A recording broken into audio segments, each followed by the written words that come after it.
My name is Tina Manchapur Foster, and I am an attorney working with the Baqee organization. I'm an Iranian American, and in the course of my work over the past 20 years, I have represented many Muslims and Arabs from all over the world.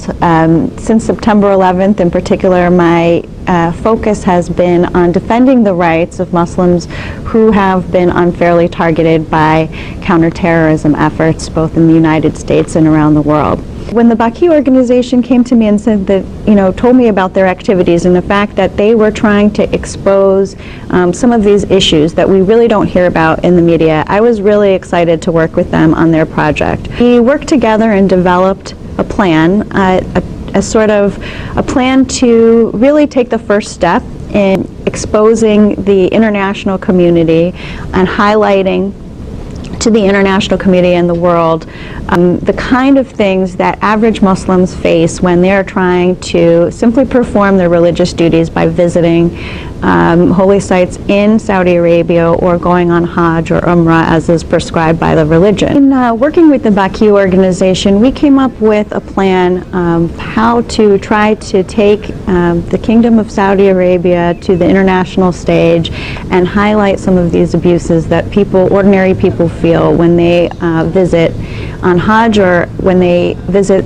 any holy site in Saudi Arabia. When we really got down to our project, what we did was decide to document as many stories as we could of people who had experienced any kind of harassment when they went on Hajj or when they went to visit holy sites in Saudi Arabia. And what we started with was the idea that we would just interview people, have them share their experiences, and try to document those. When we set out to do this, we expected that there would be some challenges to overcome, but thankfully, we're very grateful that there were very courageous people who were willing to come forward and to share their stories.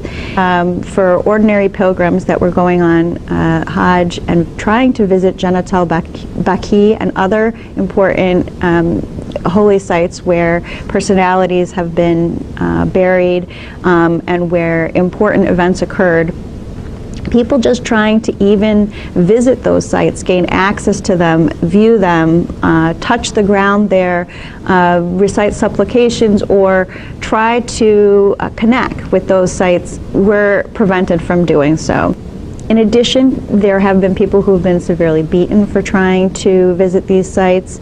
We know that many people are even discouraged from trying to attempt to visit these sites, and that's a whole nother level of abuse that we can't even measure.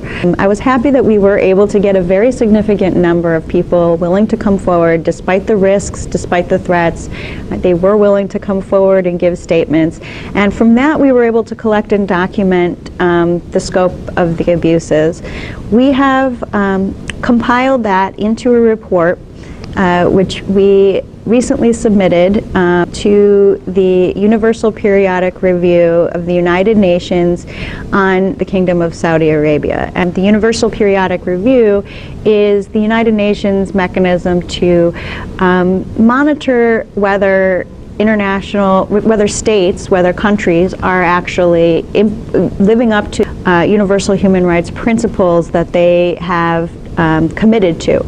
And these are embodied in various treaties, but Saudi Arabia's Universal Periodic Review, which is up this year, this happens every 6 years, but this year in 2018 they will be taken to the Universal Periodic Review, and international NGOs and civil society organizations like the Baqee organization are able to present evidence about the status of the human rights situation of Saudi Arabia. And so what we have done with the Baqee organization is presented a report of our findings, explained why these violations, the destruction of religious heritage sites and the interference with pilgrims' ability to visit these sites are violative of universal international human rights principles. We've submitted that now to the Universal Periodic Review, and we are awaiting hearing from the country. Saudi Arabia will get an opportunity to respond to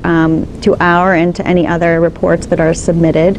In November here, the review board will hear testimony both from Saudi Arabia and from NGOs. Baqee has been working on for a long time, has been raising awareness, has been raising this with the Kingdom of Saudi Arabia, the U.S. government, and international forums. But this is new because the Universal Periodic Review, which happens every 6 years, is really tasked with looking at recommendations that are made and then going back every 6 years to see what has a country done to implement those recommendations, how have they responded to the human rights concerns that are brought before it.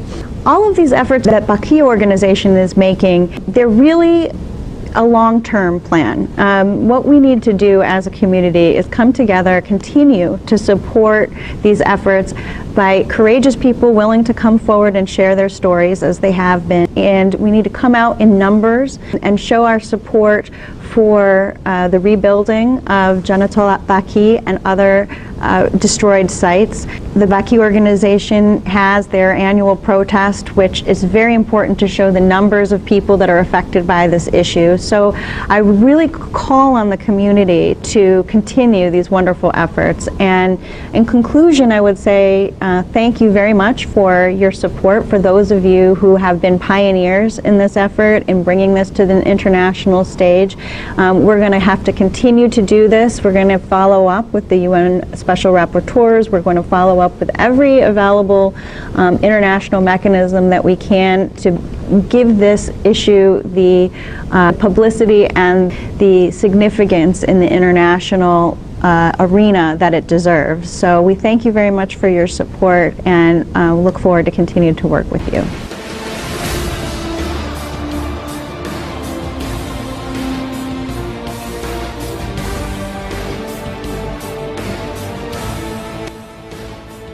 بقية للبقيع بقيع بقيع